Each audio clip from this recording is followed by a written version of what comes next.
Ang lakas na loob yung sumugod dito! Huwag kang alam! Huwag! Ako na lang!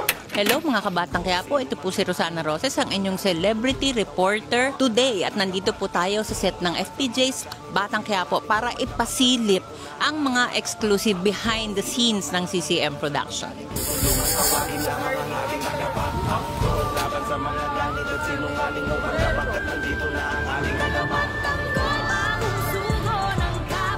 Grabe ang ginawa namin ngayon action. Parang imagination ko, parang ako nastanggol action star. Parang yung action star ako. Alam mo, hindi ka magiging action star kung hindi mo naranasan yung mga sugat na ganyan.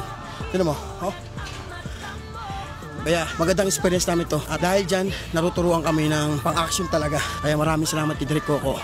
Nagiging action star kami para dito sa ginagawa namin na Batang Quiapo. Sobrang great experience kasi di namin nagagawa yung mga ganitong bagay na gumagapang sa Talahiban, sa Damuhan, sa Maputik, sa Magulo. And habang naka-acting na talagang lalaban kami, may paparilan kami. So yung mga napapanood natin kay Tanggol na action, pati kami nadadamay sa ganda, sa art ng action na teleserye. So very, very unforgettable experience. And looking forward for more kasi mahaba-haba pa ang lalabanan ni Tanggol at nandito ang tropa. Nasa likod niya lalaban para sa kanya. Di porket na nakahawak ka ng baril, action na. Kailangan na yun ang galaw namin, paano yung paghawak ng baril. Tsaka syempre hindi madali yung ginagawa namin. O nakikita nyo sa pinapanood, madali lang.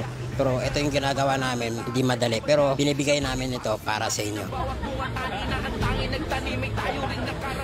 Medyo mahirap and ito, may mga natamo akong sugat, tsaka ito medyo namaga. Kasi merong eksena doon na talagang gagapang ako, so kailangan kong buhatin yung katawan ko. Medyo mabigat yung katawan ko. Pero yun nga, at the same time, saya siya. And syempre, kapag nakita mo yung pinaghirapan mo pag napanood mo, basta feeling yun, na kahit mahirap, pero magandang kinalabasan. Actually, na-miss ko yung ganitong taping, yung gapangan, barilan, kasi during nung nag-probinsyano kami, same experience. Hindi ko naramdaman yung pagod kasi nung bata ako, gustong-gusto ko tong larong to. So parang pakiramdam ko naglalaro lang ako sa playground ko. Sobrang sarap ng experience. Every time nilook forward ko lagi pag mayroong mga action scenes. Pag wala ako sa field, nag-Muay Thai, nag-training ako, dapat may conditioning ako. Yun ang preparation ko. Para pagdating sa set, ready ako anytime kung ano yung kailangan sa akin. Dapat maging healthy lagi. Vitamin C, water. Lagi, may water kami sa set. Meron naman kaming medic dito. So, okay kami, 100%. And itong mga, ito. Yan. Ito. Yan. Masarap yung ganyang feeling.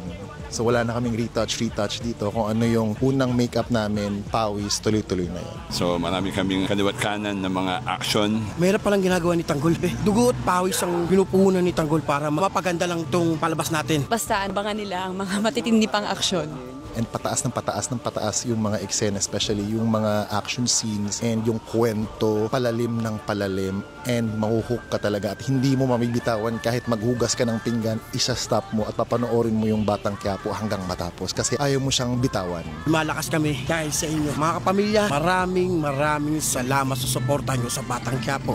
Huwag kang anak ko! Ako na lang! Huwag kang anak ko! Huwag!